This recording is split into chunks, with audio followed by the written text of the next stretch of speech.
अस्सलाम वालेकुम दोस्तों तुर्की की मशहूर व मरूफ ड्रामा सीरियल अर्तुगरुल गाजी ने जहां कुफर के ऐवानों में लर्ज़ा तारी कर दिया, वहीं कुछ मुसलमान ममालिक भी इसकी शोहरत से नाखुश नज़र आ रहे हैं। पाकिस्तानी वज़ीर आज़म इमरान खान साहब ने इक़्तिदार में आने के बाद दिसंबर 2019 में PTV टेलीविज़न पर नशर करने की नवीज़ सुनाई।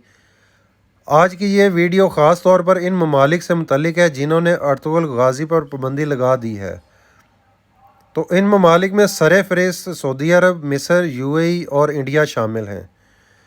दोस्तों, हिंदुस्तान में पाबंदी क्यों लगाई गई ये तो बिल्कुल वाज़ेह है, क्योंकि गैर मुस्लिम कभी भी नहीं चाहते कि मुसलमान अपने इस्लाफ के जज्बा ईमानी को समझ सकें, बल्कि ये तो हर वक्त ईमान ख़त्म करने के पीछे पड़े रहते हैं।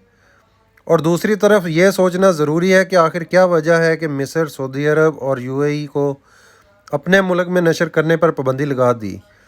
हालांकि ये अपनी नौइयत की वाहिद ड्रामा सीरियल है जो दुनिया के 7 से ज़ायद ममालिक में दिखाई जा रही है और करोड़ों लोग इस ड्रामे को देखने के दीवाने हैं।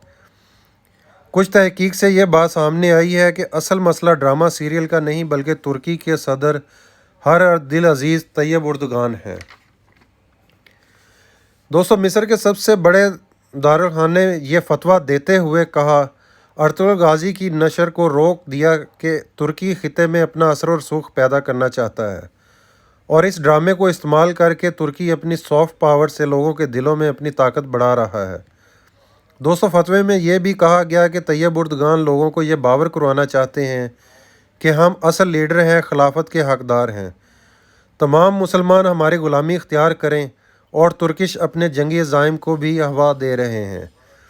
दोस्तों, इस फतवे के बाद मिडल ईस्ट, दुबई, सऊदी अरब ने अपने TV चैनल पर इस ड्रामे की नशरियात पर पाबंदी लगा दी है, मगर ऐसा करने से इन ममालिक को बज़ाहिर कोई फ़ायदा ना हुआ बल्कि उल्टा नुकसान ये हुआ कि लोगों ने यह ड्रामा ऑनलाइन देखना शुरू कर दिया और इसकी मकबूलियत पहले से भी बढ़ गई। याद रहे कि अर्तुगरुल गाजी खिलाफत उस्मानिया की बुनियाद रखने वाले मुसलमान लीडर बन गए।